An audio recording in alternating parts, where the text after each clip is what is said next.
Les marins-pompiers de la flotte sont des spécialistes de la lutte contre les sinistres. Ils interviennent pour la sauvegarde des biens et des personnes.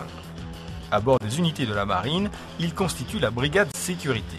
Brevetés supérieurs, ils ont vocation à assurer le rôle de directeur d'intervention, le DDI, responsable de la coordination des équipes dans la zone sinistrée. Pour atteindre ce niveau, ils suivent de nombreuses formations. Le simulateur d'intervention maritime et organisation navire, Simon, est un moyen de formation qui cible particulièrement cette fonction. La fusion des spécialités de marin-pompier de la flotte et électromécanicien de sécurité a été décidée en 2007. Il était donc devenu nécessaire de former le personnel sur une base commune. Pour répondre aux besoins de formation liés aux spécificités opérationnelles, j'ai alors contacté la mission pour le développement de l'innovation participative afin de concevoir un simulateur qui permettra à tous les élèves de développer leurs compétences dans les meilleures conditions. Au-delà de cet objectif, Simon nous permet de réduire le temps de formation et mieux gérer les flux d'élèves. Il est implanté au service d'instruction sécurité du CIN Saint-Mandrier et permet à cette école de disposer d'un outil tactique de nouvelle génération.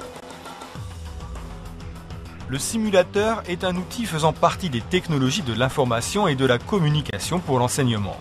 Le virtual training permet aux élèves d'interagir en temps réel dans un environnement virtuel mais réaliste et ce, à différents niveaux de décision.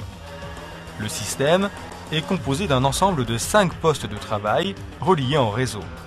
Un poste pour la direction de l'exercice, la Direx, et 4 postes apprenants correspondant aux fonctions de directeur d'intervention, chef de groupe d'attaque, chef de groupe protection et chef de groupe soutien.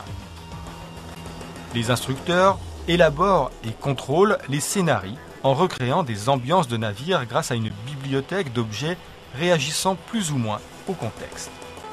L'environnement est modélisé sur la base d'un BPC qui permet de simuler les différentes organisations de lutte contre un sinistre à la mer ou à quai. Cet environnement virtuel reconstitue les effets des sinistres en temps réel. Le simulateur possède une fonction spéciale qui rend l'observateur invisible.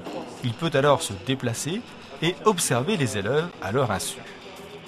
La désactivation de cette fonction permet d'influer sur leur stress en présence ostensible d'un contrôleur. Simon permet de réduire les coûts de formation en limitant l'emploi de matériel, donc en diminuant les coûts d'entretien. Il permet aussi de rationaliser les ressources en formateurs tout en améliorant la qualité de la formation. Son aspect ludique suscite l'engagement des élèves et renforce la pédagogie du simulateur. Cet environnement virtuel augmente significativement le nombre potentiel d'apprenants susceptibles d'être formés dans des conditions réalistes et sécurisées. L'emploi de Simon sera élargi aux élèves d'autres spécialités susceptibles d'assurer les mêmes fonctions à quai. Dans une logique de prospective et d'optimisation, ce moyen de formation école pourrait devenir à terme un outil de qualification et d'entraînement hors périmètre école.